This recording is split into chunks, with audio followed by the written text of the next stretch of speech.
Hello friends, welcome to our channel. In this video, we will learn pulse width modulation.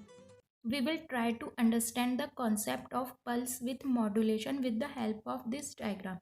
In this diagram, sinusoidal signal is, let's suppose, our message signal, and pulse train is our carrier signal.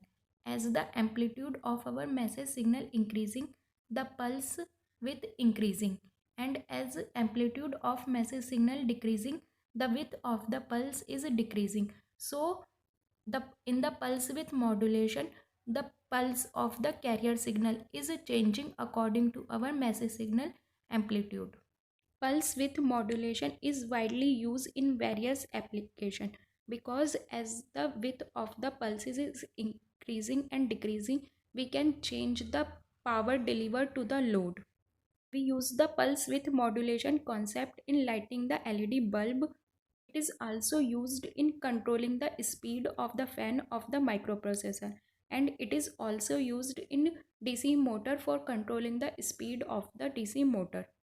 Now we will try to understand the concept of pulse width modulation, how it will help in lighting the LED bulb. Let's suppose we have a LED that is connected to the input voltage with the help of one switch through a resistance. When we want to apply input voltage to the LED, we connect our switch, and when we do not want input voltage to apply on LED, we turn off the switch. In this way, we controlling the input voltage applied to the LED. So let's suppose we apply a fixed voltage of 9 volt as the input voltage.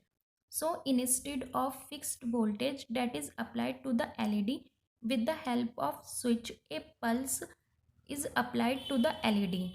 Let's suppose it is turned on and turned off for half of the time period. So the average of 0 and 9 is 4.5. So instead of 9 voltage, we are applying the 4.5 voltage to the LED. So in this way, we are controlling the voltage delivered to the load, or we can say we are controlling the power delivered to the load. By changing the time on of our switch, we can also apply a 2.25 voltage as the input voltage to the LED. There are the two important concepts in the pulse width modulation. First one is duty cycle.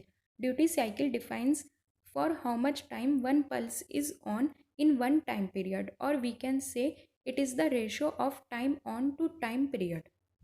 When our pulse is 50% on and 50% off, its duty cycle is 50%.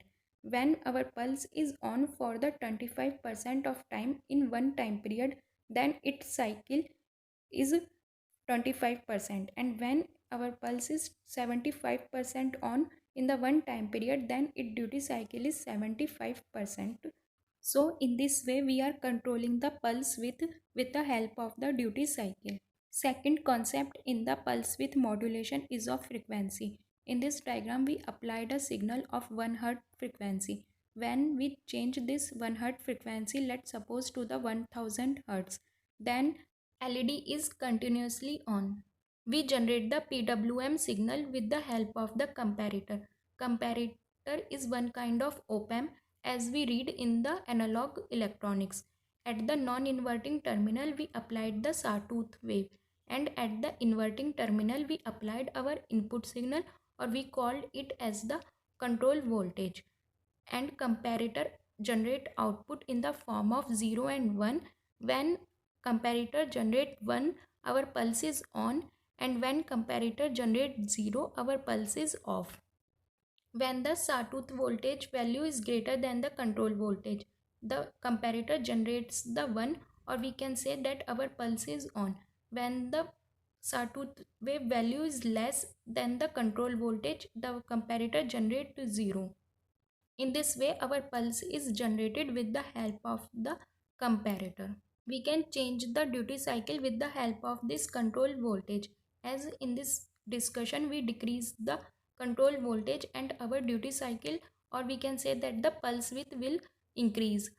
And same, by increasing the control voltage, we can reduce the pulse width. So this is the all about discussion of the PWM signal.